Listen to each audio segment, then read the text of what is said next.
Hi, not board gamers, and welcome back to Not Board Gaming.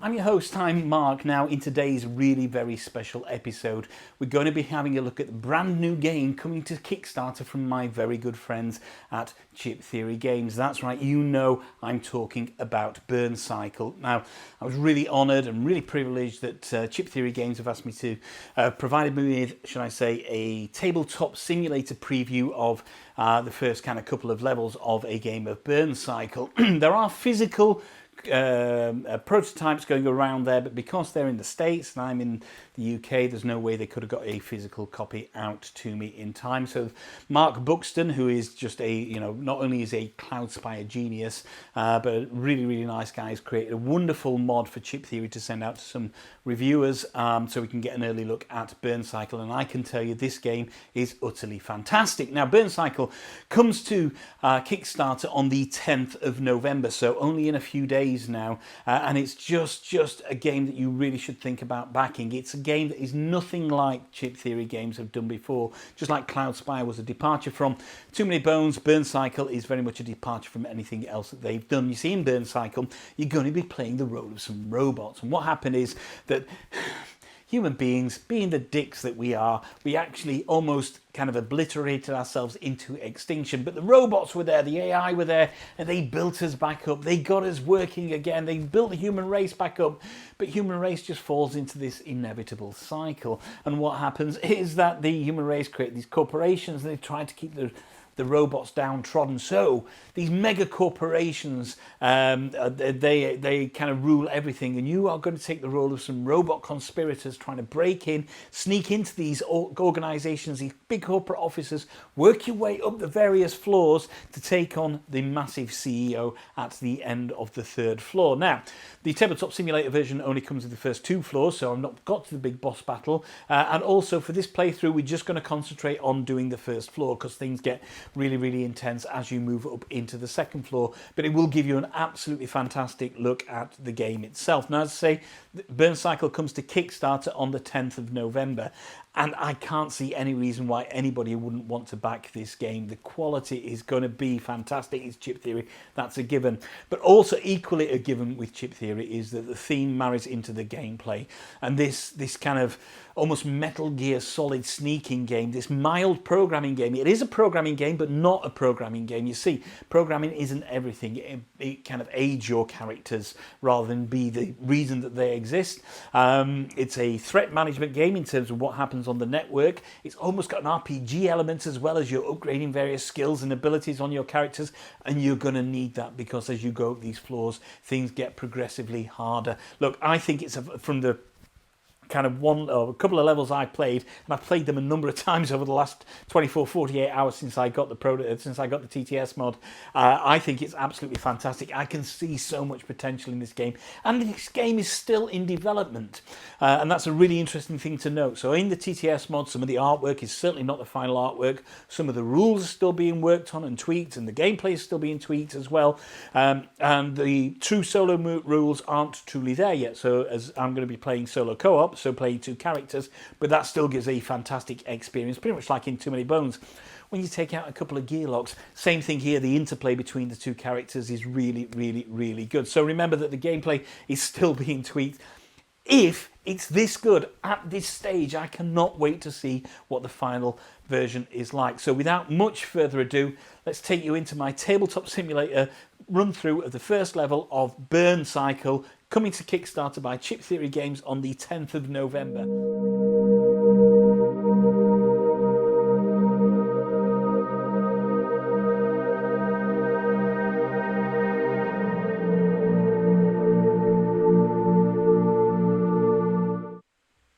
Okay, not board gamers, so here we are. Here is Burncycle. Now this, first of all, I do want to say that this is a demo version created by Mark Buxton for the guys at Chip Theory Games. So this is just a kind of an introductory way to have a look at the game. The game is very much still in development as well at the moment. So things may change throughout the development period, but I can tell you after playing it a number of times since getting this mod yesterday, I'm really excited about it. I do also want to say that Some of the artwork assets on here are from previous iterations of the game, so some of the stuff may not be used within the game itself. However, what we've got here is we've got the setup of kind of the first level for this particular corporation, which is called the Need Chain from Silicon Mountain, and that's his CFO right there, or the CEO right there, which is Bo Zephyrs. And you're going to be playing the robots, as I mentioned in the intro. Kind of robots help mankind come back to power after mankind, kind of made a bit of a boo-boo and destroyed themselves, and now mankind is suppressing the robots, so the robots are going back out into the wild to try and kind of defeat the evil CEO corporations. You're going to play one of two bots, or two bots. Now, the solo rules the true solo rules are still being developed. So we're going to play two bots. We're going to play this guy here, which is Access, and also this person, or this bot here, which is Processor. And you're also going to have a command bot as well that you take with you, and that's going to be in the form of Transmitter. And I'll explain how all this works as we move through the game. So let's talk a little bit about kind of the setup and what you see here, and then we'll move into the game itself. So first thing to show you, I think, is the main map. Now, it's a modular map, so these are pieces that will be moved around, so that the kind of base piece, if you like, is static, and you put various tiles on these depending on what level you're on. And you can see that over here we've got some in a little drawer that help us kind of build up the next levels. Now, to build the levels, you've got these two levels here. Now, the full game, you're going to fight through 3 levels. So we're going to start from the bottom floor, moving up a floor, and then to the 3rd floor, and eventually the CEO's office. However, for the demo, there's only 2 levels available. So as you can see, we got the first level set up, which is this one here. You use that to set it up. And we got all these various rooms here. Now, these rooms comes with various icons in there, and some of them will have will require you to kind of preset things up, such as these terminal tokens. And we'll explain a little bit more about what terminal tokens are in a bit.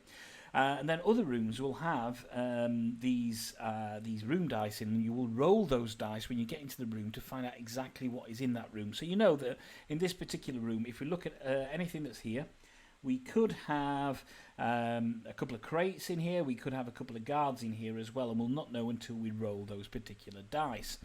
However, in any of the rooms, if there's anything that's red, that means that you absolutely place something there. So as you can see, that has got a red icon there for a crate, and that means a crate is absolutely going to go there. And that's the same for kind of some of the guards as well. Some of the rooms will have red icons for guards, and you have to place those in the rooms. And this is the map, and you're going to move your guys around here to try and complete your objectives so you can get to this place here, or which is the elevator, to move up to the next floor. There's also an elevator there as well.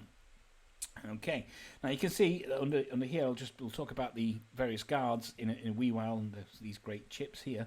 You can see some starting points, and this is where you're going to put the guards to start. Now, on the first level, we're going to be using these teal guards. On the second level, we'll be using these blue guards, and on the 3rd level, which we don't have access to in this demo, we would use the red guards. But of course, we're on the first level, so we've got the teal guards. What you do is you put those all in the bag. So let's do that now, in fact. 1, 2, 3, and we'll put those all in the bag because we'll be coming for those in a bit, and then you shuffle them and you pull out the guards as and when the guards kind of get pulled out of the bag, and you put them on their starting points, and they're going to patrol, or some of them are going to patrol, and we'll talk about them a little bit as we go on. Over here we have the network, and you can see Bo Zephyrs in the middle there. Now, it's set up for 4 players, but I've reduced it down to 2 because I'm playing 2 bots. And what happens on the network is eventually you're going to create a presence on the network, or the CEO and the evil organization, corporation, is going to be going out in the network looking for somebody accessing their system, and that's what these little things are here, these little pegs. So these are individual IPs, and what you're going to do is you're going to move along here on this network and try and defeat those IPs, because as those IPs kind of get stronger and start moving around, they start moving up this threat meter over here, and that can have dire consequences. Well, that's game ending if you build up too much threat on there. So this is kind of a little, becomes a balancing act as the game progresses. In the very early stages, you probably won't be on the network, but something's going to happen to make you go onto the network, and you're going to traverse around this network trying to strengthen your network signal, and also trying to defeat the evil corporation's kind of IP pings as you go along the network as well. So over here we have the threat meter. Now, the way that you lose the game is that if both of your, if you lose all your bots, obviously you're dead. But also, if this threat gets all the way to 26, and that's it, that is game over for you. To win the game, in the full game, you would go up to the 3rd floor, get access to the CEO's office, get the key to that office, and that's how you would win. But the threat, as you can see, I think certain things will happen to kind of increase your threat as you go along, as you kind of move along. And here we got some kind of trigger points that will happen. So when there's 4 threats, what happens is you can see that the CEO is going to ping the network 3 times. That means he's going to move his guys out onto here 3 times. So he will kind of move his IP pings out there, and they are ready to start moving around. So they would want 2, move there, we'd have 1, 1, 2 there, and 1 on there, and they're on the network. And now you have this balancing act between trying to do your missions and objectives over in the main map, or kind of reducing the threat on that can be apparent from the network over here. So that's really, really exciting, kind of not a mini game, not by any stretch of the imagination. It's actually very much part of the main game. So that's kind of the main board and this network board, which I know a lot of people have been interested in as well. I'll come to the cards in a wee while. Let's talk about your guys now. So as I say, we're going to be playing two characters. Now the artwork on these boards is a little bit out of date. It has changed since this, so some of the stuff on here we will not be concentrating on. So first of all, these cards.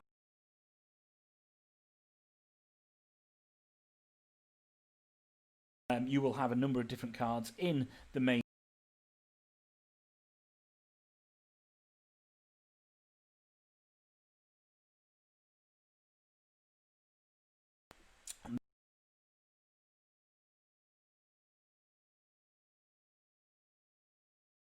This here, these pegs denote your power. Below it is your starting power. So you will start with 4 normal power and then 2 on your upgraded power, and that dictates a number of things. First of all, before I zoom over there, that is my life at the moment. If for whatever reason something happens and I lose 4 life, that's it, my character is KO'd, and then I have to take control of this guy. But what this also denotes as well is there are 3 types of dice that you can have. There are your basic dice, your 2nd tier dice, and then your 3rd tier dice that you can have. And that's these here. So, so as you can see on that, it says there are 4 basic and 2 2nd tier. So I would take 4 of these dice and 2 of these dice. Now, as you can see from these dice, they are, as you can imagine, the higher up the die, the kind of more chance you have of getting better numbers on there. So you can see that this has got a number of 3s and whatever. This particular die has a number of 1s and 2s and blanks. And then if you get to a 3rd tier die, which is one of these, you also get 2s, you get a number of 2s, you get some 3s, and you also get this symbol, which means that you can re-roll a die as well. But at the beginning, we don't have any access to those. And what you do is you build up your dice pool, basically, from the number of pegs that you've got on your board, or number of power that you've got on your board, and that dictates how many of those you can actually, those dice you actually take. But you will also use your power to buy other things. For example, if I want to open up some of these symbols here, and again we'll explain what they do as we go through, then I'll have to spend 2 power to open up the first one, and another 2 power to open up the second one. As it stands, when my guy starts, he's going to come with these symbols, and that's really important. I explain what they are. Okay, we have a number of skills down here as well, so you can spend power to activate these skills as well. So we have reassign, IP spoof, and clone interface, and if we use those throughout the game, I'll explain what they are, and you can see there that you will have to kind of excuse me, you will have to activate those by spending power to do that. And as you can see, if I want to do that now, I'd be wiping out all my power. Finally, at the bottom here, we have equipment and mods, basically, and that's where some of the terminals that you access, they will give you equipment and upgrades and mods, and you will get to kind of use them to strengthen your character, because pretty much like Too Many Bones, upgrading your character is a big thing. So that's that guy. Exactly the same over here for Processor, but as you can see, he has different icons here. He has some different skills as well. One thing I forgot to mention is each one has got an individual kind of innate skill as well. And you can see that his power, he can get 8 power overall, that's up in this bit here, and he will start with 3 basic and 3 advanced dice there, but no 3rd tier die. This here is your kind of alert symbol. So if you've been seen by one of the guards, you drop that on the board, and that will become apparent. Don't worry about these here. These are parts of the old, the previous kind of version of this, so they don't really kind of carry through at this stage.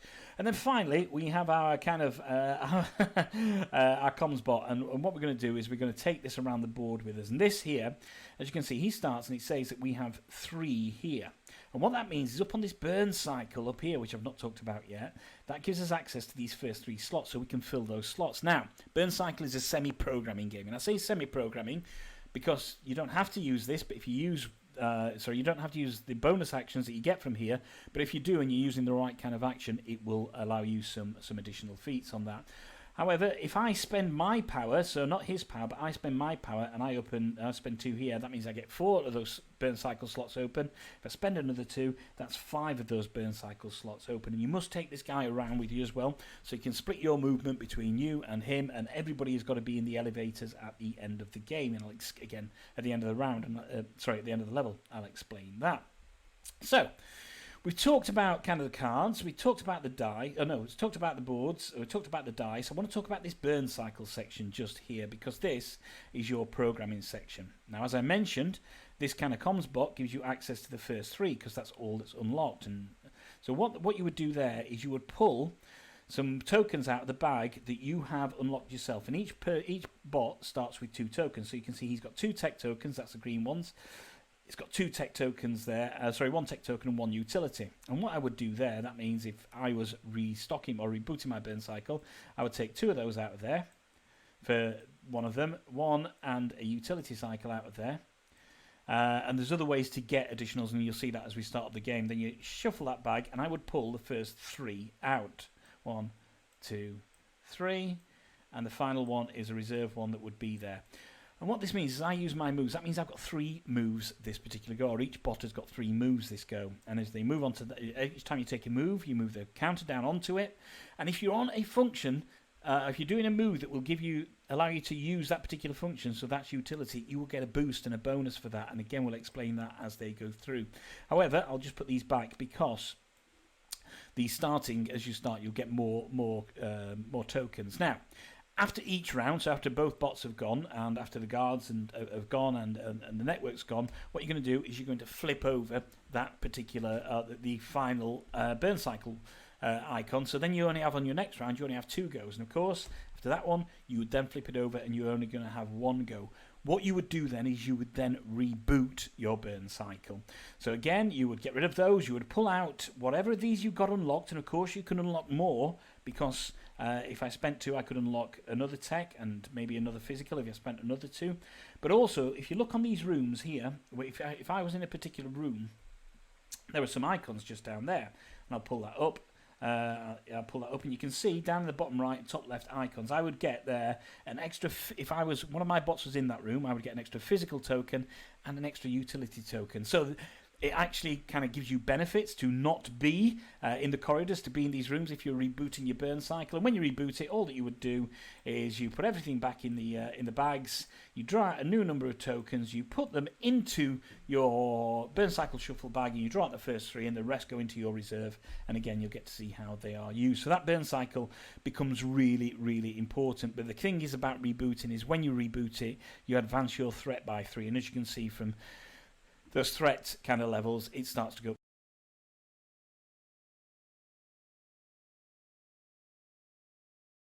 here.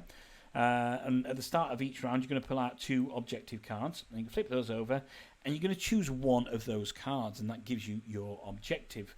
Yeah, there we go. So you choose one, and you put the other back to the bottom of the pile. What you can then do, so say, let's look at this one. I would have to use a utility action while adjacent to a guard, and the bot would gain 1 access code. It would also get down in the bottom right corner, that particular bot would get 2 power. But if I completed that objective, that means I could then go to the elevator and go up to the next floor. So, as I said, what you could also do as well with these objectives is once you've picked out an objective, you can then pull another 2 out, and every time you pull 2 out, you have to take 1 objective. And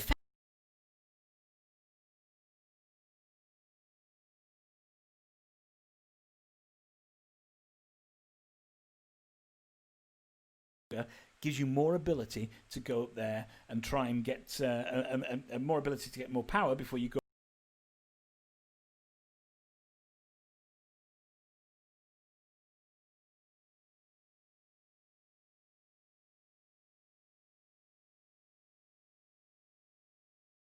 that's it. You will access the next floor as well then, and you do that 3 times to get to the top floor. We're going to draw out these imperative cards at the beginning of the round for beginning of the game for each character, and then a number of those will get drawn out throughout the game. And these particular cards here are when certain things happen. So if I'm accessing a terminal, which is these things here, and that's how you get various power-ups and you get mods, etc., then I would draw one of these cards. So let's just shuffle everything as we go along.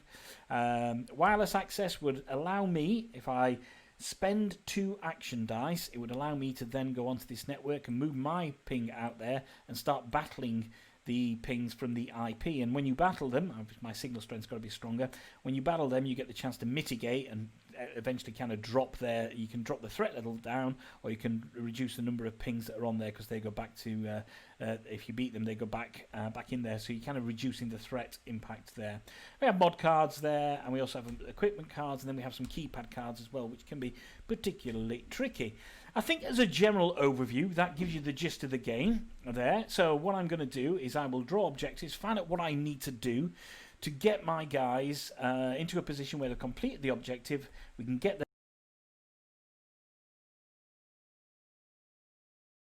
can move up to the next floor. Oh, I know, sorry, the guards themselves. As I mentioned, we're going to be playing against the teal guards, which are in this, and there are a couple here that we'll talk about. First of all, we've got the hamster here. Now, the figure on the left is his movement, and he's got a movement of 2. And then the figure on his right, the 6, is his line of sight. So now what that means is he can see, he will move forward in 2, because he's going to move forward in a way that mark at the top of his chip is. Oops. They're going to move forward in a way that mark at the top of his chip is. So he will move forward 2.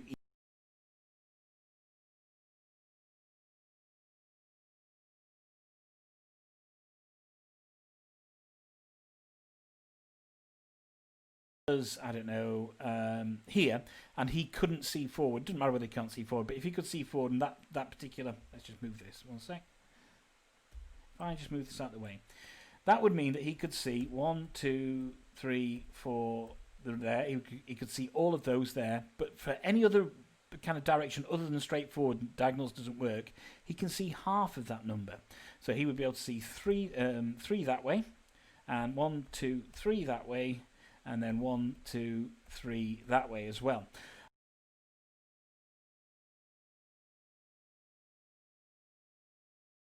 Your kind of sight token, and that means they're going to move towards that. Again, this will become more and more apparent as I play the game, but you'll see how the guards work.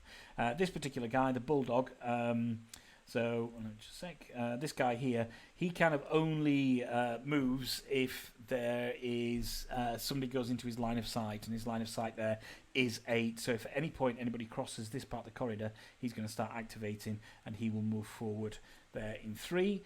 These patrol guards are going to move every turn. If there's any guards in any of these rooms, I need to pull one out for there. There we go. Let's see who we're going to get in there. And you line up the dot at the top is a bulldog.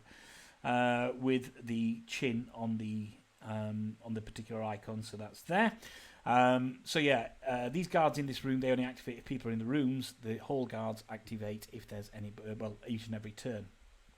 Okay, that is basically an overview of how you play burncycle. What we'll do now is we'll jump into playing this kind of first floor. I'll only play the first floor, give you an indication of how the game plays, and just how exciting and how much fun it is. Before we start, I just want to say that I actually made a bit of a boo-boo. I've just recorded the entire playthrough, and I forgot to draw two of these imperative cards. And you should draw these out at the beginning of every game. I didn't do it on the playthrough, and I've just gone through an hour or so's playthrough there. So these imperative cards that you draw out, what they do is they will give you almost a mission in itself to complete within the game to get some additional power points. So this one here says the next time you enter a room, you cannot leave it until the burn cycle is reset. Once you've done that, you will get 2 power points. And over here for this one, skip the next access point you land. Skip the next access point you land on does nothing, and you would get 1 power point. So they're a bit of a kind of a give and take thing, and you would get those one each at the beginning of the game, and then the game would potentially give you more as the game progresses. As I say, during the playthrough, I forgot to deal myself those, but don't worry too much about it. The rest of the gameplay is there.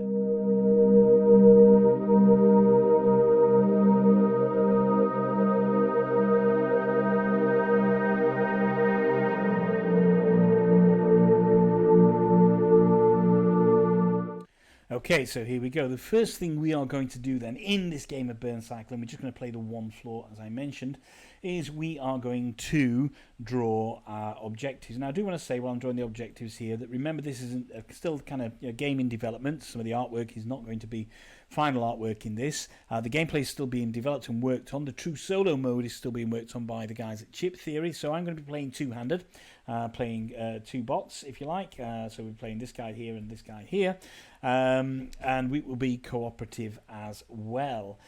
So the rules, the guys at Chip Theory have sent me through kind of an overview on the rules at the moment. It is relatively straightforward to play, but you'll see that as we go along. So the very first thing we're going to do then is we're going to decide which of our objectives we want to reach the end goal.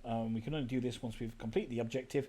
Getting into one of these elevator spaces, so getting our guys into these elevator spaces. So let's have a look at the two that I pulled out. Now, remember, as I say, you pull out two and you choose one objective. You can then do that again, pull out two and choose one objective. And that means you can have more objectives. It gives you more of a chance to actually kind of increase the stats on your bots as you go through the floors. So maybe it obviously extends the life of the game, or the length of the game as well. But we'll just choose one for here. So what we got? We got to use a utility action whilst adjacent to a guard. The bot gains one access code, or empty the security room of all guards. Now, where's the security room? That is warehouse, elevator, control, security. So we would have to empty this room of all guards, and there is a potential of another guard. There's at least one in there. Excuse me. Potential of another guard. I don't like my odds on that, so I think we'll choose the action of using a utility action whilst adjacent to another bot. To a guard. So this is going to be our objective. Once we've done that, we can head for those elevator spaces. So the first thing we're going to do is we're going to place our guys on the board itself. Now you will always start in this kind of area.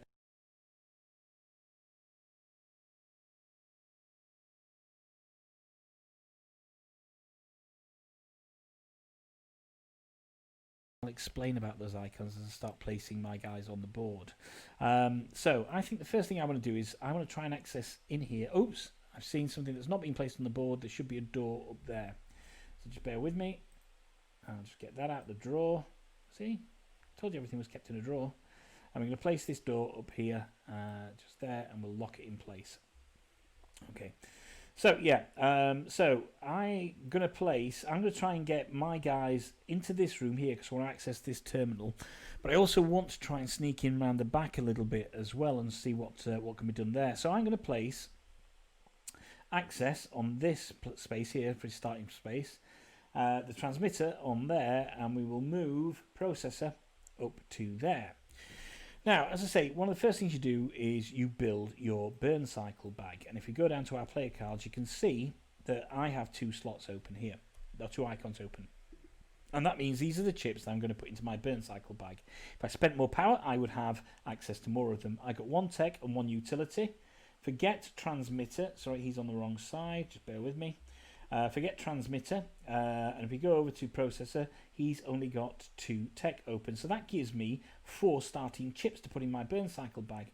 That's 3 tech and 1 utility. However, as you can see on these, underneath these particular ones here, there is an icon. This only happens on the starting go, and you get to add those chips as well. So there is another tech, there's a physical, and there's a utility. So that gives me 4 tech in total, adding those up, 2 utility and 1 physical. So let's do that. 1, 2, 3, 4 tech, 2 utilities, 1, 2, and a physical are going to go in there. Now let's shake this bag around. Let's do the R thing as well, and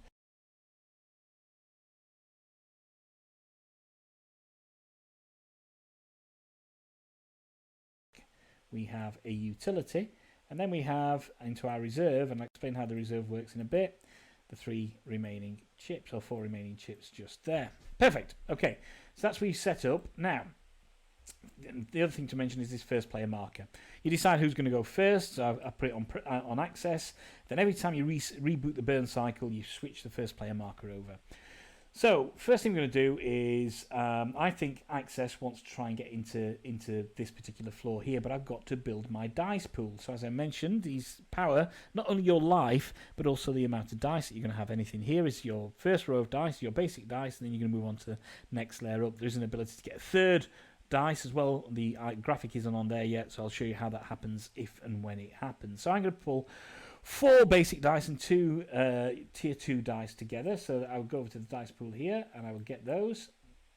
There we go. And that's my dice pool for this go. And then I'm going to take my first go. So as I move on to here, now if I was on a space that required tech, what that would give me is additional boost on a tech space, and that's for keypads and terminals. Sorry, that's for terminals and 1 second, I shall just remind myself. That's for terminals and wireless access, so that's to jump onto the network here. I don't get that, unfortunately, because I'm not using that for access. So what I want to do is I'm just going to take a physical move. I'm going to roll a number of dice and try and get 1, 2, 3, 4 spaces, so I'm in front of this keypad here. Now I kind of really want to hit this, don't I? I don't want to be messing around, so I potentially want to load up my dice a little bit to get there. I'm going to retain 2 dice and I'll explain why. Yeah, okay, let's retain 3 dice. So I'm hoping that this gives me 4 at least. 1, 2, 3, 4, exactly right. So 1, 2, 3, 4. Now what I could have done, had I got more movement, is I could have then split that movement between access and the common spot. But yeah, I didn't have more movement, so that's there. It's got me there nicely. That's my first go done. Now for my second go, what I can do is I can try and access the keypad. But if I access it on this, I have to roll the dice to get 2 power, I believe. Just bear with me a second. Yeah, I've got to roll at least 2 action points to get the keypad, which you can do, and then I can move that down onto there and use the utility action to kind of overcome it. But if I blow it and then I can't use the utility action, okay. So here's what we're going to do. We're actually only going to need to take 2 turns on this particular go. We're going to move that onto there. So I'm not taking my second go. I'm skipping it so I can get this bonus action here. I will roll my remaining dice to try and get 2. Do I get 2? Yep, I've got 3 there, so that's good. That means I get access to one of these key cards here.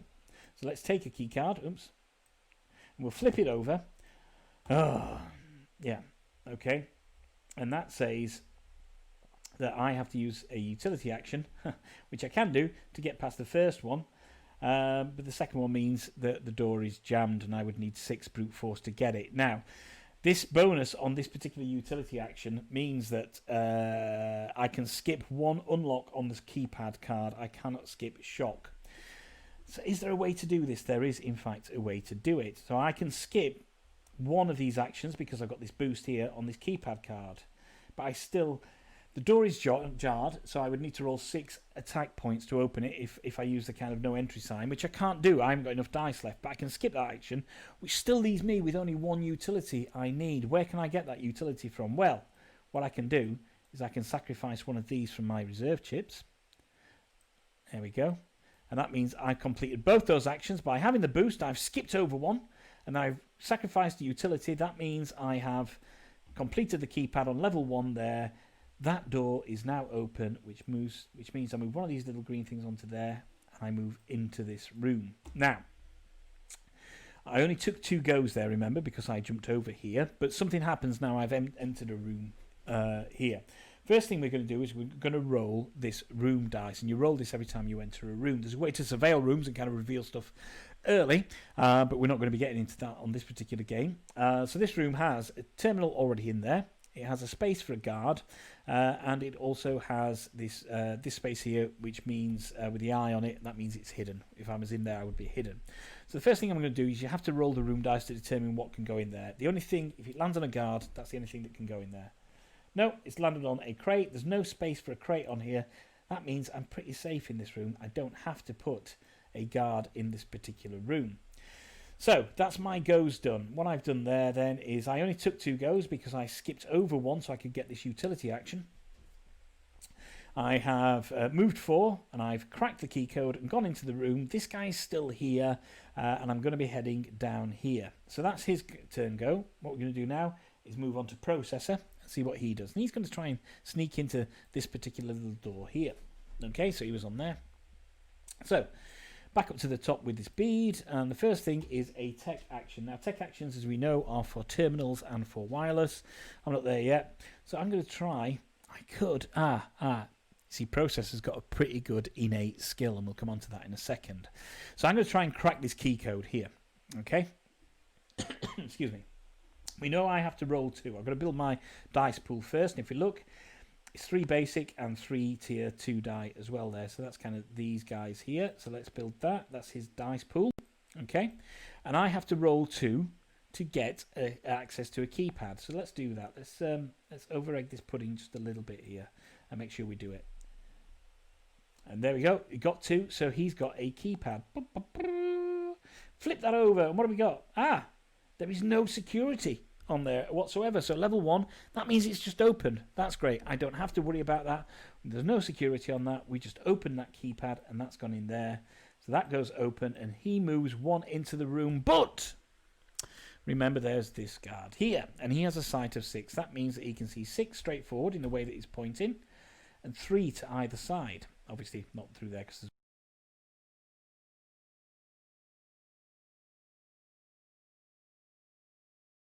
I'm going to add it to exactly where I am. Now, when you add this kind of alert token, what happens is you drop a threat on the board. And now my threat is starting to build up the track. Remember, once it gets to 26, that's it. That's game over. However, I've only taken 1 action. My aim now is potentially to try and get out of the way of this guy and move around so I can explore maybe some of these rooms here. So let's have a look at how we do that. So we'll move down here. And I'm going to try and move as much as possible for right now. Now, I could try and aim for this here, and I could try and crack this code and then move into this room, but I run the risk of activating yet another guard. And if that's there, I then have to do a utility action, or it could be a guard or a crate or whatever happens in there, or a terminal. Who knows? Right, okay. All right, we're just going to try and move. Let's do that. So I've got 4 dice left. Let's commit 3 of those dice to moving. I'll explain why in a bit. And we'll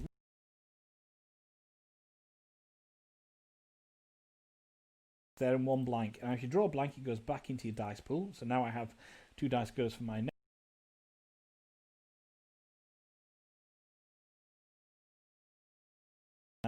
And that innate ability is, which is there, that innate ability is Ringleader. And on here it says for Ringleader,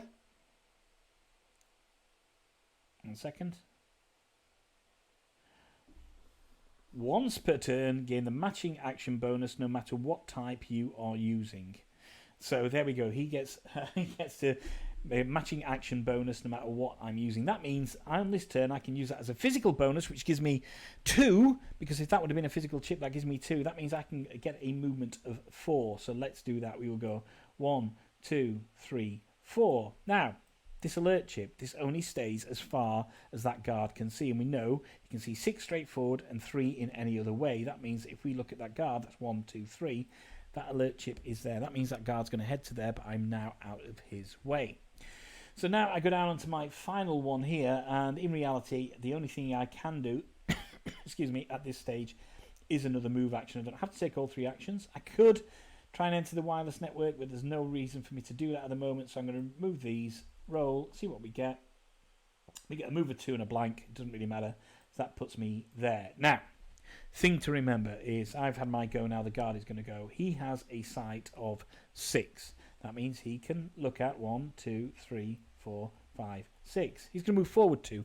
I'm not in his alert level yet, but I shall be. So, first thing we're going to do now then, that's our go's done, is we're going to move the guards. Now, we know that this hamster up here has a move of 2, and he's going to move towards there. So he's going to go 1, 2 to there. This hamster is going to move 2 as well. 1, 2. Uh-oh.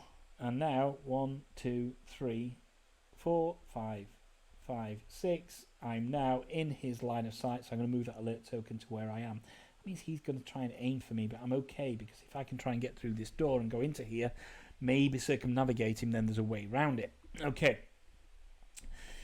So that's the guards done. The next thing we would do then is we would then move on to the network and have a look there, and there's nothing to do on the network. Nothing's being pinged on the network at all, so that's going to remain as it is. The final thing we're going to do, move the bead back, and we are going to flip the last available burn token space, and you do that at the end of every round.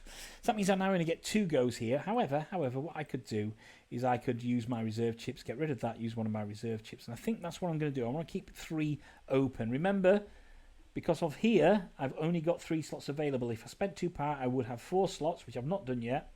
So let's get rid of that utility back into the bag, and let's put another physical one on there. This is where I said it's kind of mild. It's not a full programming game. It's kind of a programming game, because if you get this right, then you get the full bonus of kind of using these burn cycles on your actions. So that's it. That's round 1 done. That's not gone too bad so far. We're in here. We know that our action is to our objective is to use a utility action while adjacent to a guard, and the bot gains 1 action code. So need to get next to here and be able to use a utility action. And utility actions are they are keypads for doors and crates. So need to get next to a guard while using the utility action. That will complete the objective. Right. Back down to round 2. Then, okay, so my power has stayed the same. I could spend power here to open up this, but that would reduce my health down. I'm not going to do that. What we're going to do is we are going to try and enter for this terminal here, and maybe start getting this guy in the building as well. So let's do a move action for our first one. So we'll move that onto there. 2... What do I need? 4, don't I? Let's commit 3 dice for that. Okay, 2, 3.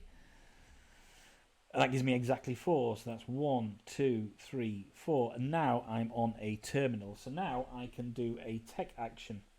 And because I'm on this particular terminal, what that gives me is, and you have to excuse me for looking away from the camera, I'm trying to read the rules again as I do it. Normally, when you access a terminal, there's kind of a security protocol that you have to do. And then there are 2 options, and you choose one. But Access's card, Access's innate ability, allows him to choose both the options if he's still got the dice for it. So, on a Access terminal, you have to be on top of a terminal, and you draw a terminal card, and then you must resolve the security check if there is one. However, we are on a tech thing here, so this would absolutely kind of negate the security check. So let's take one of these terminal access cards and have a look at how this works. Flip.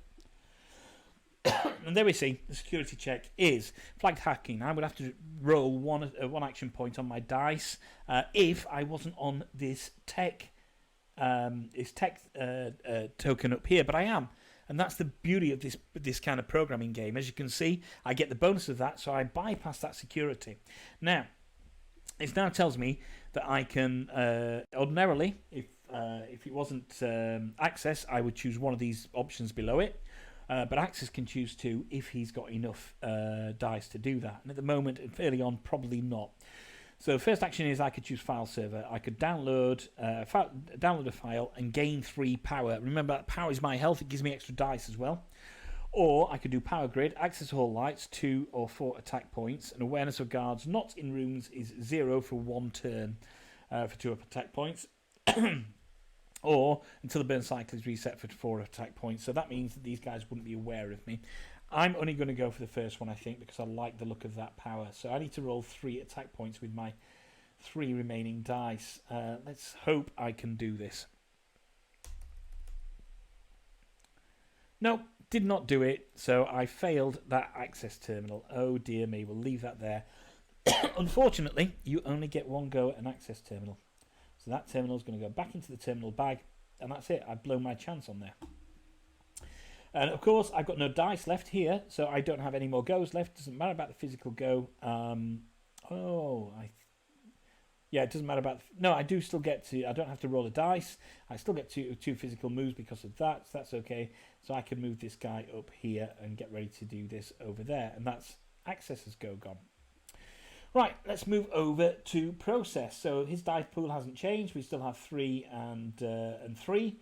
And what's he want to do? So maybe, so at the moment this guard is going to start heading for him, and we maybe need to get out of reach of that guard, but we've also got this guard over here as well. And I'm just going to remind myself on what the bulldog does. Just bear with me a second. So it is the bulldog, and on the guard's turn, it is. I'll just try and pull this up. Only moves if there is a bot or sighted token in his vision. So his vision is 8. So if I was to move here, he would start moving towards me as well. And as you can see, this is how these things start to activate. So maybe it pays me well to try and get in here and potentially try and avoid these guards, because you don't want to be fighting guards. They reduce your power, and defeating guards is particularly difficult. Yeah, we're going to have to do this the old-fashioned way and use some brute force to try and get into here. Okay, first thing we're going to do is there, and I need to roll 2 attack points to kind of to get the key code. So let's see what happens there. I only get 1, so that doesn't happen, and that's okay. That's okay. I can do that again on this particular go. I'm not too worried, because remember, his innate ability is I can use that bonus to absolutely kind of to be anything I want it to be. So let's do this for these two here. Let's make sure that these 2 dice give me the 2 attack points that I need. There we go. So I now get a keypad, which is here.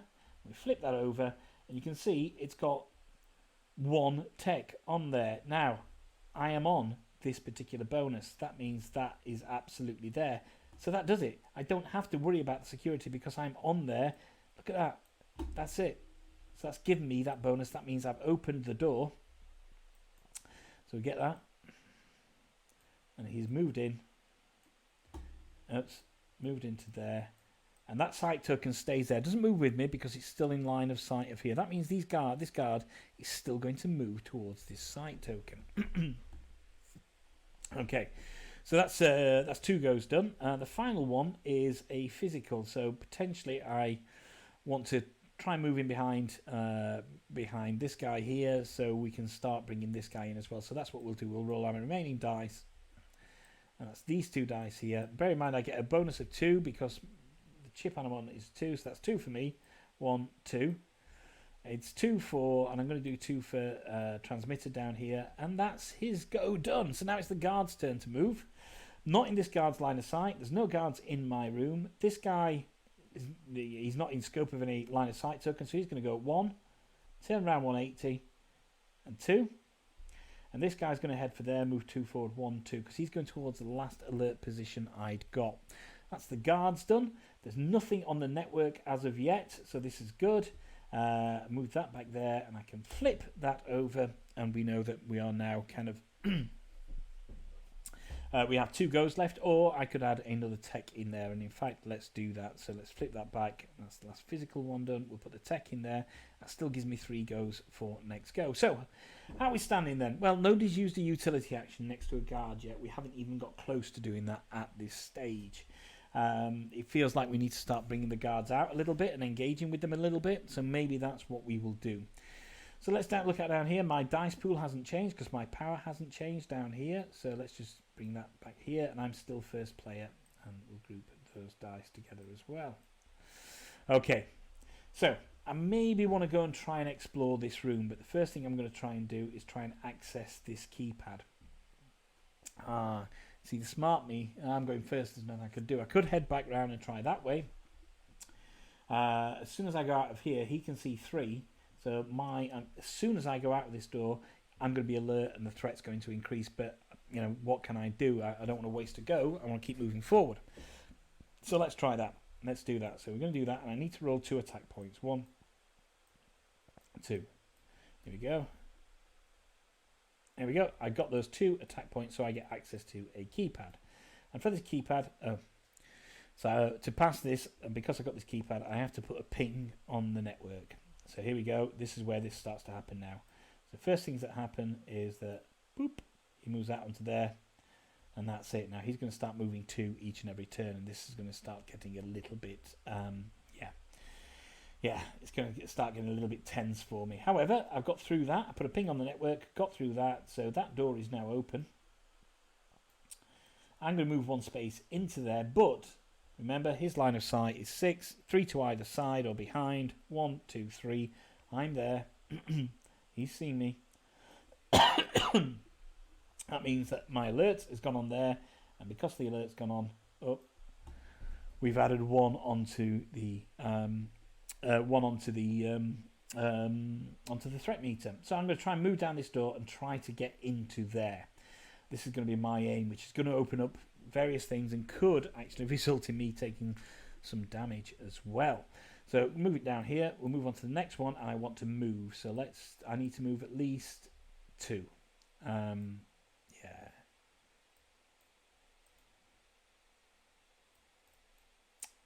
Yeah, okay, let's do that. Let's move at least 2.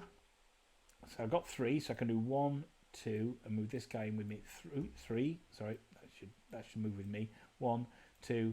That guy's got the third one.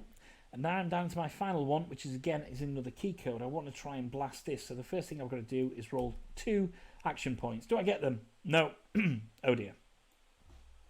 Oh dear. And you'll see what happens here. Okay. So that's my go done. All I can do now is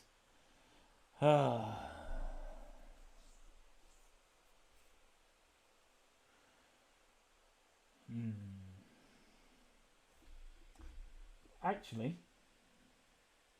that was a utility action that I tried to do next to a guard. And I didn't use one on here.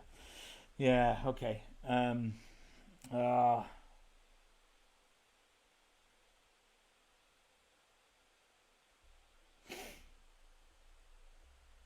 I did. I used a utility action next to that guard, so I actually completed that, but it says I get access to one key code as well, so I take one of these, and can I complete it? I don't think I can. No, look at that. I need 3 utility actions to complete that. I still don't complete it, and therefore, although I complete the objective, I haven't opened this door, which opens me up to something horrible in a wee while. All right, so let's have a look down here then at processor then. So it's his go now. We're moving back to the top. He's got some tech goes. There's not a great deal he can do other than move. So let's try some moves here. 1. I could try and entice him away from me. That's what I could do. Who's got the most? No, he's still got to have that. So maybe. I'm kind of blocked here. I can't get anywhere here because of what process has done. What access has done. I could try and get into this room and see what's in. Try and access this terminal. That's what we'll do. Okay, so I need 1, 2, 3 to access that terminal there. So let's 2, 3. So let's see what move I get. 2. However, I can use as my innate ability the power as if it was there. So that gives me 5. 1, 2, 3. Sorry, that would give me 4, and therefore I can move him 1 as well. Okay, so now we're there. Move that down to the next one. Now I need to roll 2 attack points, 2 points to get a. Easy got the 2 points to get a key card. That's good. Flip that over, and what is it? It's a utility point now. But unfortunately, I don't have any utility points. There's no chips up there, and I already used my special ability to get that extra move, so that doesn't do it. So that's failed. Blast it. Damn and blast it all to hell. I only have 1 dice left. I could try and do it again with 1 dice. In fact, let's do that. Let's try and access one. Oops, just this one here. No, didn't get my 2 attack points anyway, so 2 action points, so he's kind of stuck there. That was a bit of a wasted move. Now, the guards are going to move. Let's do the easy ones first, shall we? This guy is going to go 1, 2. There's no other room guards in here. This guy is going to attack me. So when guards attack, what happens is that site token is going to go back onto my board because he's seen me. Oh no, I'm still... No, it hasn't. I'm still there. So what's going to happen is he's going to knock me for 1 of my power. So as you can see, my power has reduced. Oh dear. Oh dear, that is still on me because he's still there. So he can't go anywhere, that guard, because I'm still alert to me. He's going to try and chip away at me. However, there is a way around it. Okay. Okay, let's move this back there. We're going to, the guards have moved, now we're going to move on to the network here. So this thing is going to move 2, 1, 2. Nothing yet. When it gets to this here, we're going to roll that particular dice. But at the moment, there's nothing happens. And you move these in this kind of clockwork fashion from the inside to the outside. Okay, so that's the guards moved there. We're going to flip that over. We may as well get rid of that. I'm not in a position to recycle my reboot my burn cycle yet, but I may well be next go, as you can see. Okay. We'll move this down here, okay, and what I really need to do now, I could try to attack that guard, and to attack a guard on the first floor, I need to score 10 attack points. And look, I'm not going to, but I'm going to show you with the dice that I've got just how difficult that would be. This is not my go, this is just to illustrate exactly how difficult that would be. I would need 10 attack points. I got 3, so that would be a waste to go. So that's why it's very difficult to attack the guards, and that's the great thing about this game, how it differs from some of the, from maybe Cloudspire and Too Many Bones. It's not a combat game. It's not a game about confrontation. It's a stealth game. So again, what I want to do is I need to roll 2 attack points to try and get this bloody access code to here. So let's do 1 and 2, and really hope that it starts to work out for me now. 1. That's the first go done. Buggeration. Okay, let's over-egg the pudding now a little bit now. There we go. I finally got my 2. Oops, 1 second. So they move. That moves over there. That moves over there. Sorry, these are blank, so they go back into my pool. So I get the access code. Turn that, flip that over, and what's it say? It says I have to use a tech action. I'm on tech there. That means that door is open. Thank God. Say if it was, yeah, we'll come on to that, what happens if it's not that. Okay, so therefore I can do that onto there, move that, oops, move me into there. Now, bear in mind, his sight is still 3, so 1, 2, he can still see me. If I was to move now as my final action, which I'm going to do, it would drop the sight to there, but he would still head towards this sight token. However, I've entered a room. And because I've entered a room, I now have to roll these 2 room dice to see who's going to be in this room with me. So bear with me. What we got? We got 2 crates, and that's pretty good.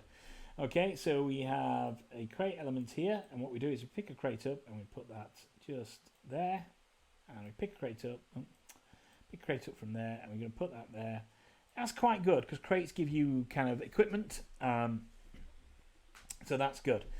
So that's what we've done. We've rolled those two dice. Fortunately, no guards came in there. I completed the objective. I can consider now kind of hacking into the terminal and trying to improve my abilities. However, I need to get out of the way of this particular guard right now because he can still see me. 1, 2, 3.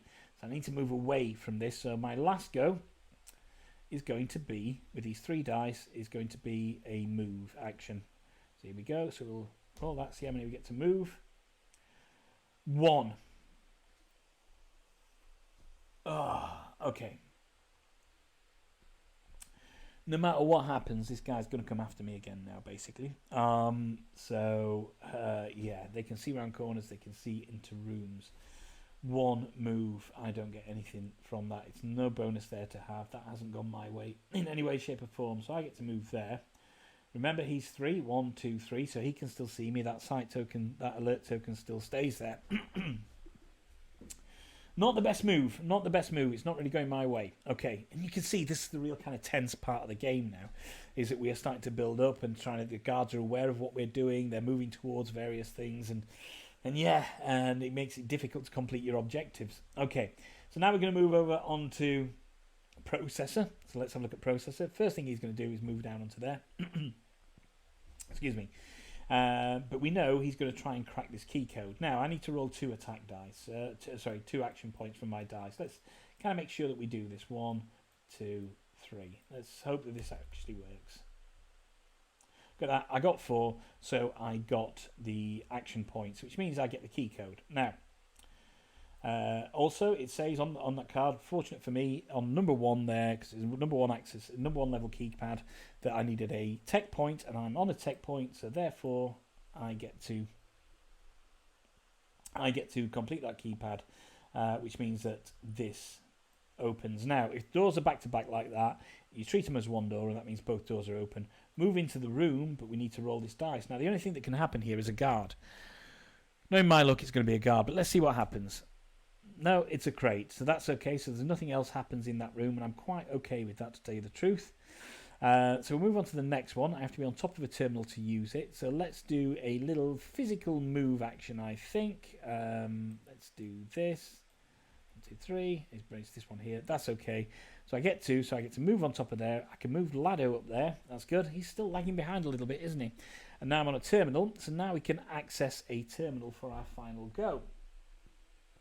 So you have to be on top of a working terminal. And what I do is I draw a terminal card, and then I must resolve the security check if there is one. However, because I'm on this green tech tile, that means that I don't have to resolve the security card. So let's shuffle these again. Let's take this one out and see what it is. Okay, oh, there's no security one here. So, how many dice have I got left? I've got 2 dice left down here. And this gives me what I need to roll to this terminal. So I can cut transmissions for 3 action points. Which means I ignore threat increases until the burn cycle is reset. I am literally just about to reset the burn cycle. So I'm not really for that. Code optimization, 3 action points, unfreeze an action slot or select a free action token and add it to your token pool, which is okay. Or surveil a room. So I can use a camera and surveil a room. Okay.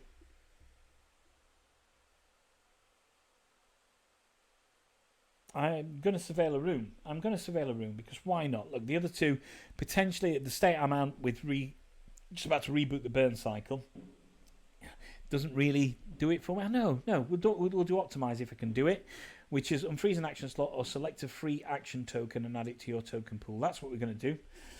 Okay, so I've got to roll 3 from these dice here. Just bear with me. That should be in there.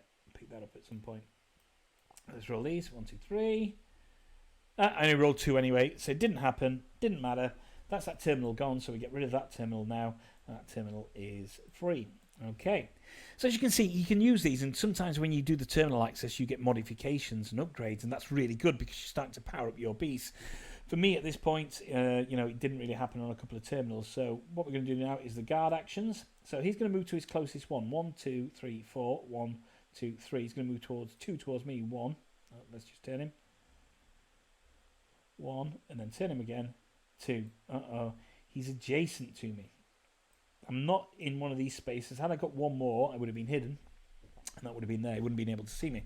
He's adjacent to me, so I'm going to take another hit. This isn't going well for my little guy here. And what I need to do is I now need to move into an area where he can't see me anymore, basically.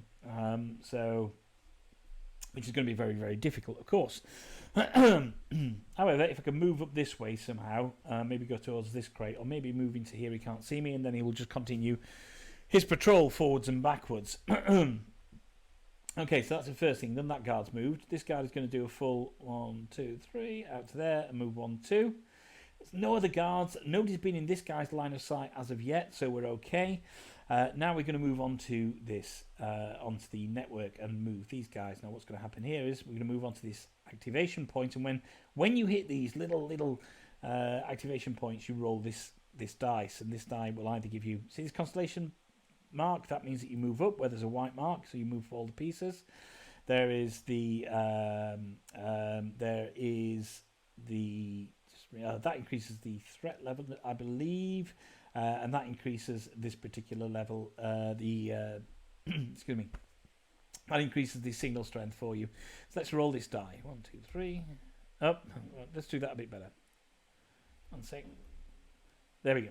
So we're going to increase that to a number 2. So you increase that by 1. We still haven't moved up there, and that's okay. So that's there. We're going to move that off there, and we're going to flip that over. And unfortunately, now what I could do is I could say, right, okay, I'm going to only have 2 goes this go, and then move down to 1. But I don't think I want to do that. I think I want to reset my burn cycle.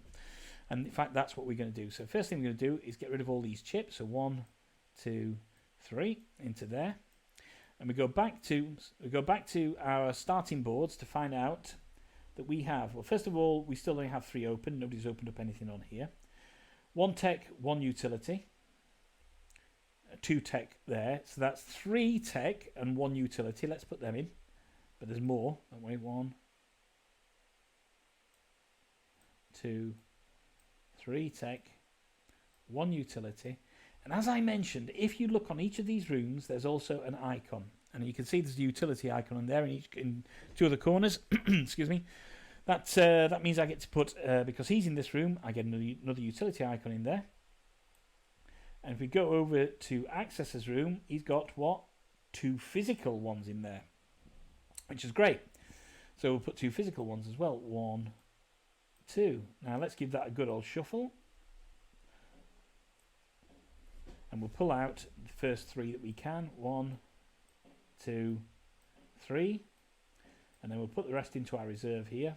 2, 3. Remember, I get to spend those, or I can use them when these run here. But here's the thing. Here's what's happened.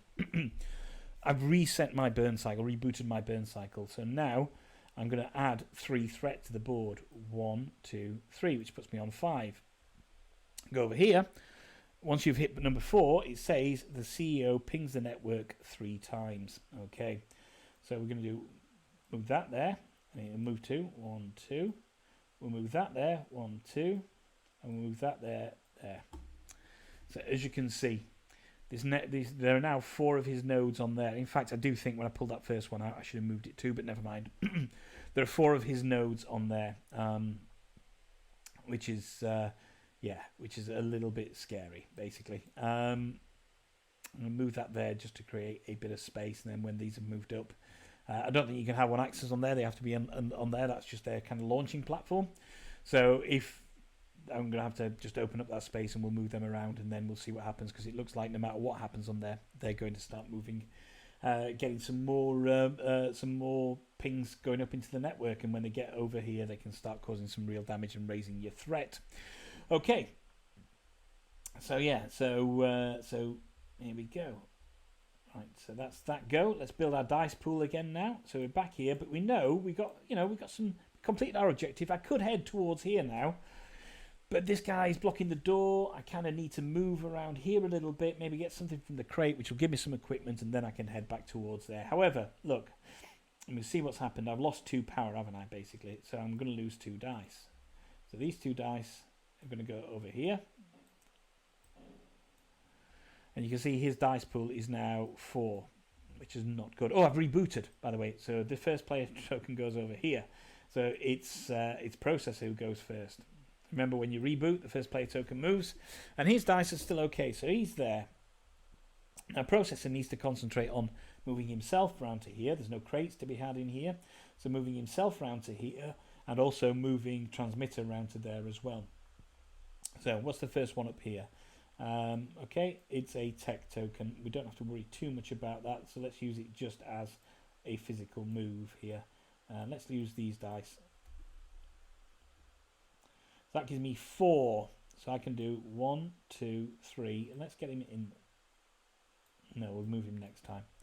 Okay, and I'm going to use the innate ability, actually, because that allows me to use that innate ability as anything. Oh, sorry, my innate ability allows me to use that tech token as anything. I don't really need it for anything else. I just need to potentially... Oh, 1, 2. 3. Oh, 1, 2, 3. Maybe I just need to get to there. Okay, so that gives me an extra 2, so I'll do that and that. There we go. Yeah, okay. Then we'll do a physical move. We'll do that again. And I may just have to... No, I might want to get onto the network. No, we'll get onto the network here. So we'll roll 1 dice. Let's do that. That's 1 on top of the 2 that's there for that there. So I can move 3, 1, 2. I'm going to stay there. So remember, he's got his move of 3, 1, 2, 3. So he'd see me if I was there. That means that would move back over there. It would remove it from there, which is not really doing too much of anything. It's not really within anybody's sight, but he would still go for me, and then he would move out here. And I maybe want to keep this guy in there. Okay, yeah, let's do that. And then we'll move down on here, and we're going to try and access the network. Now, it says wireless access check. So what we have to do here is draw wireless. We have to spend 2 action dice, so actually give the dice away, draw a wireless action card and jump onto the network. I can But because I've got this green tech token, it means I can ignore the security check. I've got 2 dice left.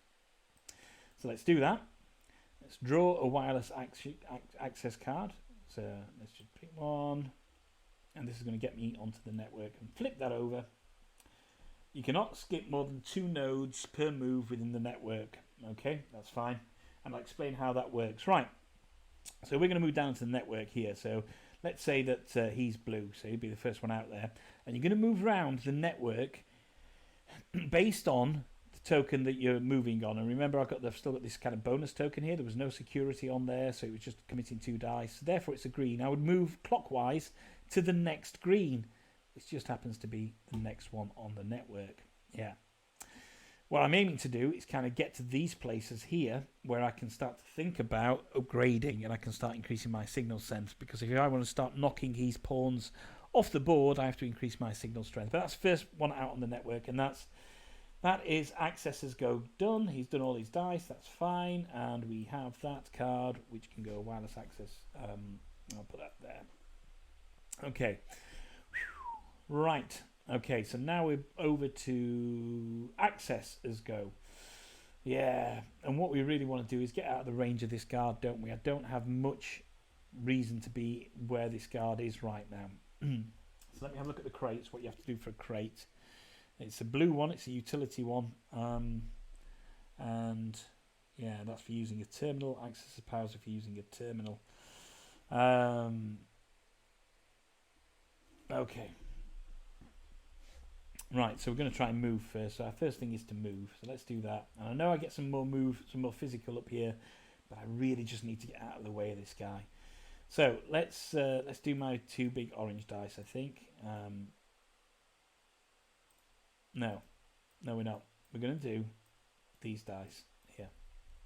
And let's pray I get a decent number. So that's 4. That's not bad. I get to move that dice back into my because it was blank. Oops. That one was blank, so that moves back into my pool. So let's do this. And I move 4, so that's good. So I can go 1, 2, 3.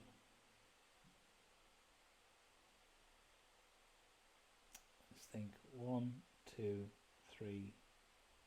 1, 2, 3, 4. What I'm trying to do is move out of the way of this guy. 1, 2, 3. He's always going to be seeing me, isn't he? I can't move past him. I need to get him out of the way. He's going to move towards wherever I leave this token, and that token's going to be left in the last space he was. 1, 2, 3. And I want to end up next to a crate, really. 1, 2, 3. Bugger. So he's going to move 2, 1, 2. He can't get me. That's okay. 1, 2, 3. He can move towards there. Okay. I've still got my physical move next time. This is good. This is good. So maybe I start to lead him in one direction and then go another. That could work. So 1, 2, 3, 4 gets me to there. I was there, wasn't I? Sorry. 1, 2, 3, 4 gets me to there. That's okay. I'm going to leave that in the last space he saw. Remember, it's 6 in front, which isn't there, or 3 anyway. 1, 2, 3. So he's going to head towards there, because that's the way I went. I didn't come this way. So he's going to head towards that, and that will give him 3 up there. But if I can move around here on my next go, then that means I'm out of the way, and he's just then going to patrol, and that gives me a chance to do this crate. Okay, let's do that. And then we move that onto there, and now we have a physical go. Yeah, okay. So I still get 2 moves. I'm going to roll this dice, okay? No, I'm not. I'm going to roll this dice. Bugger. It's a blank, but I still get 2 moves. So 1, 2. Damn it.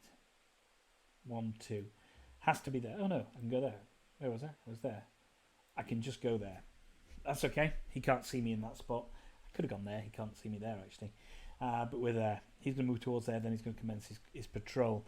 All right. So that's there. And then my final one is we're going to try and access this crate. And crates give you access to equipment, basically. But it's a keypad roll. I need to roll at least 2 to get a keypad roll on this. So let's see what we got. We're on the tech. Didn't do anything. I did retain this die. So let's see. If it's a 2, it's a 3. That's great. Get a keypad. Let's hope for nothing. No. Unfortunately. Right, so here we go. I'm on the tech, so I can use that tech token that I'm on there, but I still need to use a physical token, and I think there's one physical token in there. There we go. So that's accessed to that keypad. That means I've done the crate. So then what happens is I then get to access the crate itself. So here we go. And inside each of these crates, rather cleverly, is a dice. And what I'm going to do is this gives me some equipment, which is really good. So number 3. So I go over to the equipment here, and we'll flip that over, and it says, what we got? Or do I roll it? I may have to. There we go. Is that the one? Do I roll the dice? Yeah, I roll it. Sorry. It gives me number 3. Okay, so that's equipment 3, which is when selecting a terminal option, roll this die and ignore the equipment. Okay, I think that's right. Yeah, so there we go. He's got a piece of equipment now, which goes in there. I'll just put these back. Flip that over. Oops.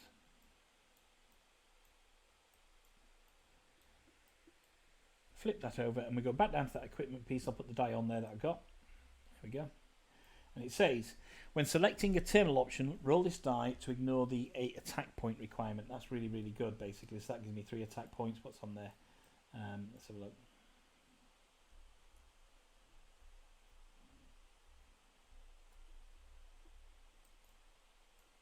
Ah, there we go. So some have got the attack point icon on there. And if I roll that attack point, that means I don't have to get it. That's done it. Okay, so that's a good chance to pass the terminals there. So that's all my 3 goes done. That's okay. I'm okay with that. So then we're going to move on to the guard's turn. So let's start with this guard. So he's going to move towards this here. And he's going to move to 1, and then it'll turn 2.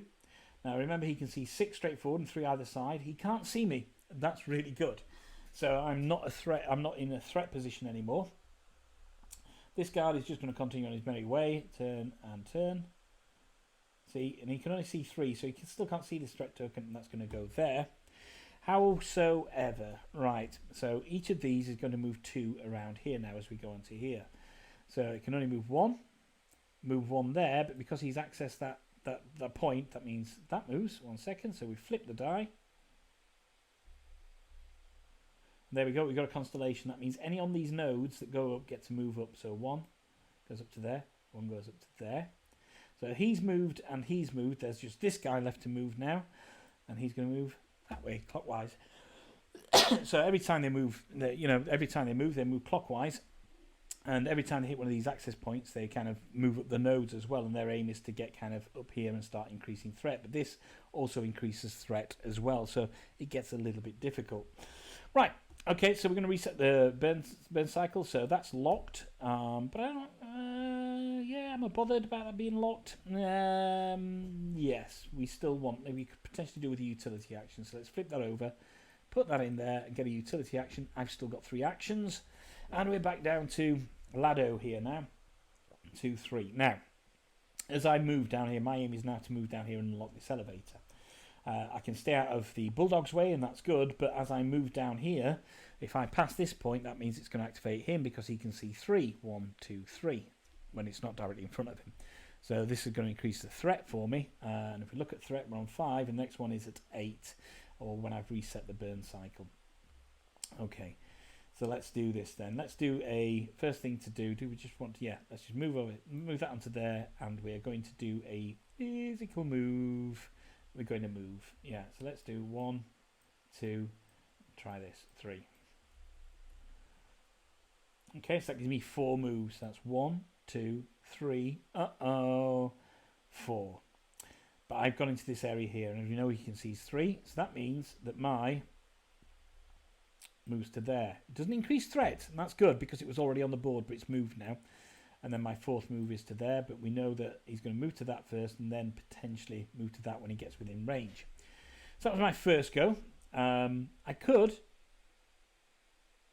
No, I'm not going to yet, and I'll explain why. I could the wondering whether to use. No, it's keypad, and I do still get that.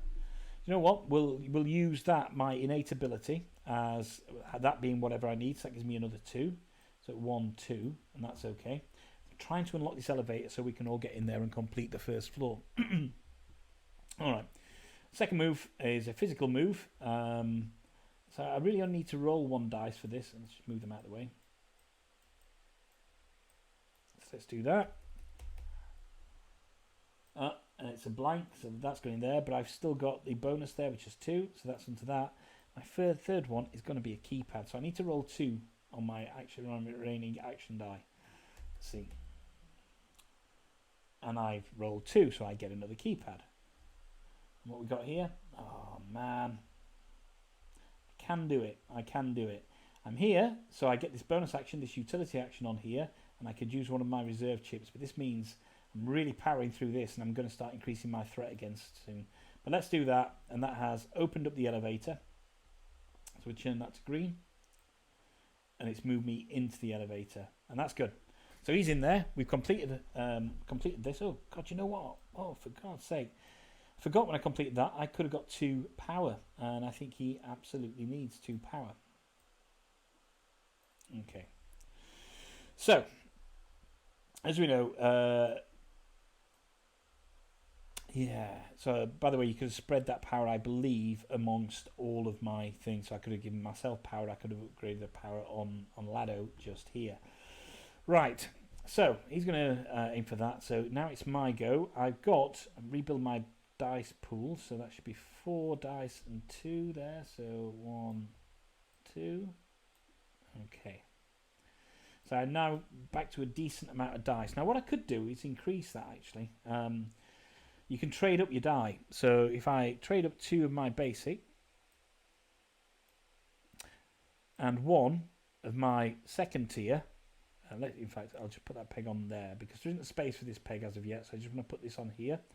That means back down to 2 of these dice, 1 of these dice, but because I've upgraded I get access to a 3rd tier die now. Okay, let's say the artwork is still working through. At the moment it's not there, so I just kept that peg there. So I got 4 dice, 2 basic, 1 upgraded, and then 1 super upgraded dice. Okay, so what do I want to do? I potentially so which way did he come? 1, 2, 1, 2. He came that way, didn't he? So he can still see me. I could try and get over to this space here, which will move that to there, but that's okay. He will still head towards that before heading towards that. In fact, that's what we're going to try and do. Okay, so first go, it's tech go. There's not a great deal I can do in there. You know, the terminal is there, but I can't really get to it.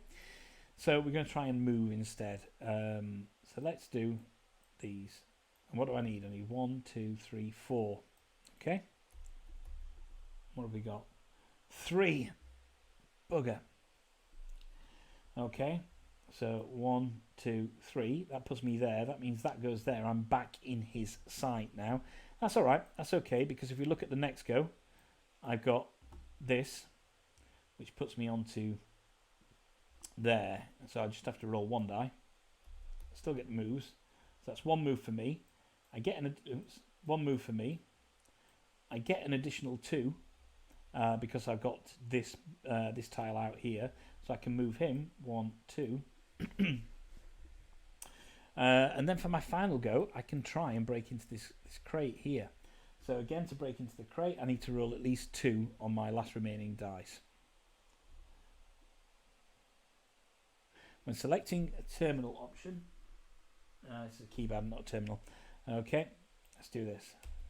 Come on, give me a 2. Wow, so we've done it. Fantastic. Okay. So it's a keypad, and I'm on a tech, so I skip the unlock of the keypad card, and that means I get to have whatever is in that crate, basically. Oh, skip 1 unlock. Sorry. That should be on there. So hopefully this has just got 1 unlock on it. It's got no unlocks. Fantastic. This is great. So that means I also get whatever is in here, and that is a number 1, is it? think. Yeah.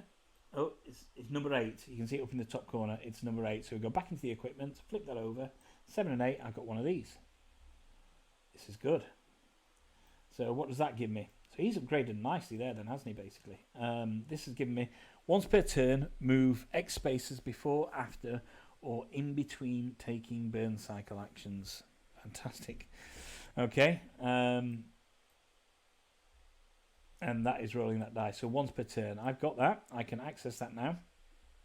Do I want it? Once per turn, move X spaces before or after taking the burn cycle action. Oh, man. 1, 2, 3. No, it doesn't. I'm best off staying exactly where I am right now because he's in this position just here. Okay, fine. Cool. So that's him gone. Okay. So that's that go done there. The guard's going to move now, so he's going to move 2, 1, 2. This guy is going to move onto this here, okay, and he's got it. I'm hidden, so he can't see me. Remember that I am hidden. He cannot see me. Yeah. So he's going to continue now on his patrol, basically. It should take him to there.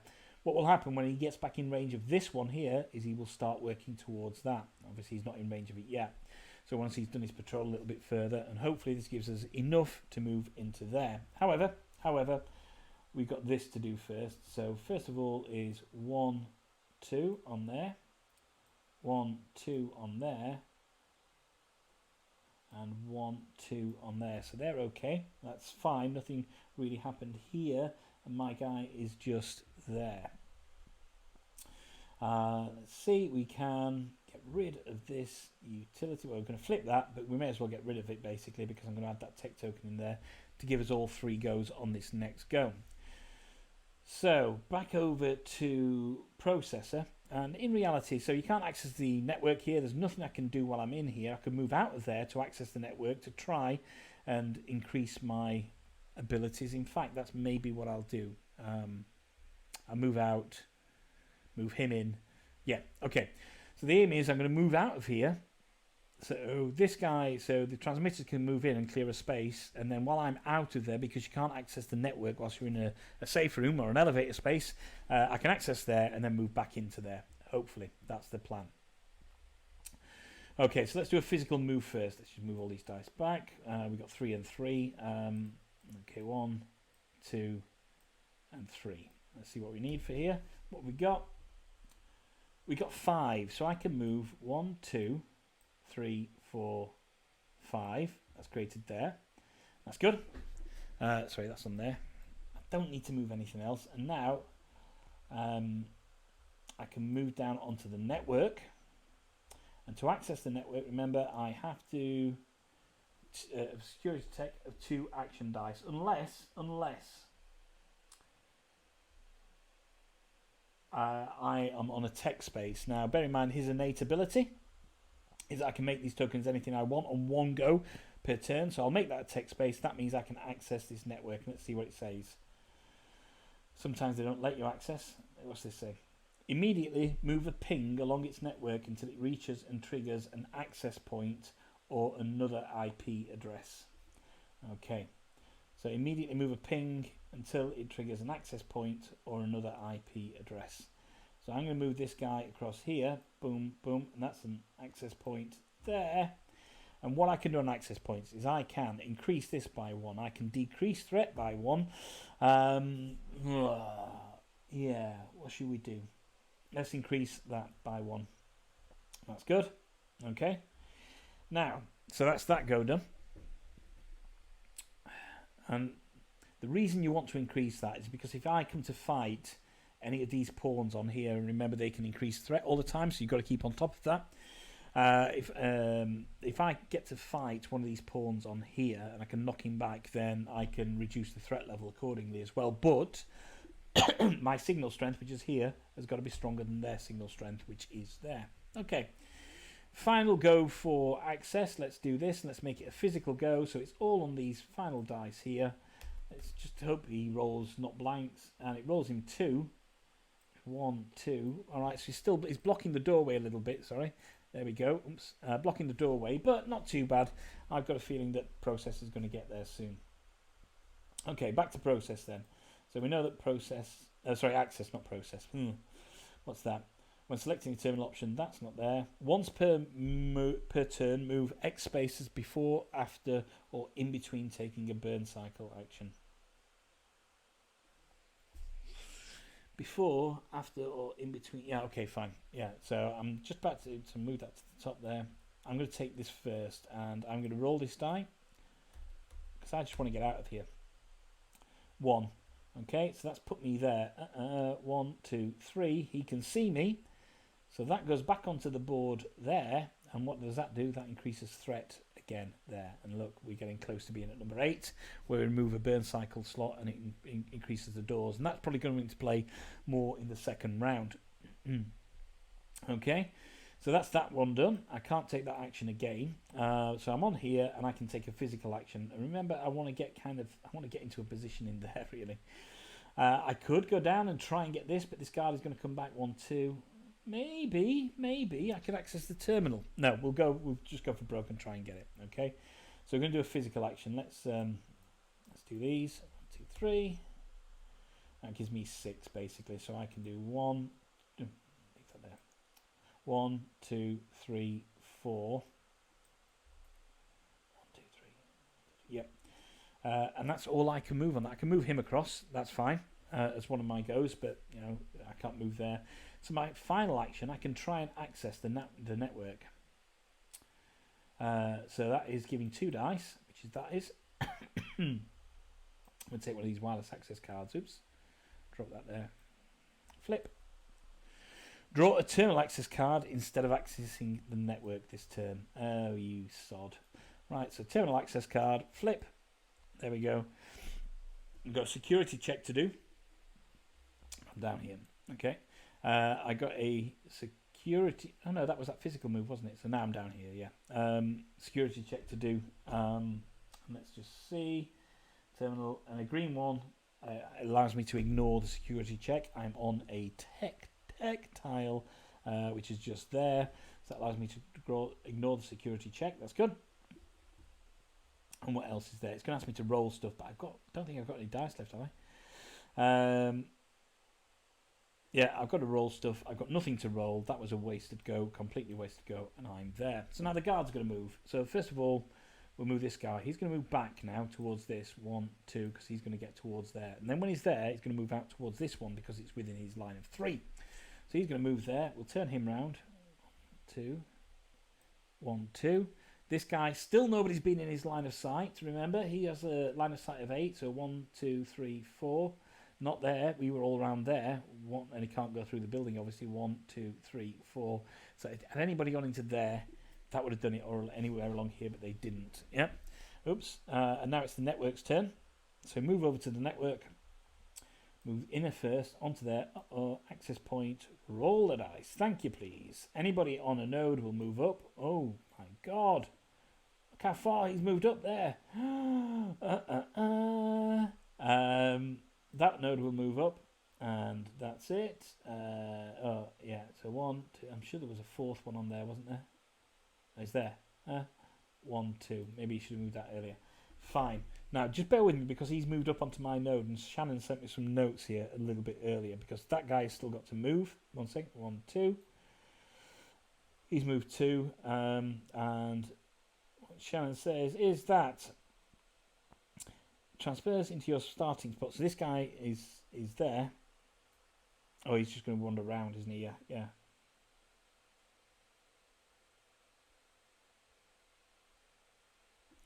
Yeah, so that's okay. Phew, fortunately, nobody's on an access spot. Had he been on an access spot, he would have gone there. So he's just going to move to 1, 2. So he's on the top layer now. Sooner or later, he's going to hit my IP.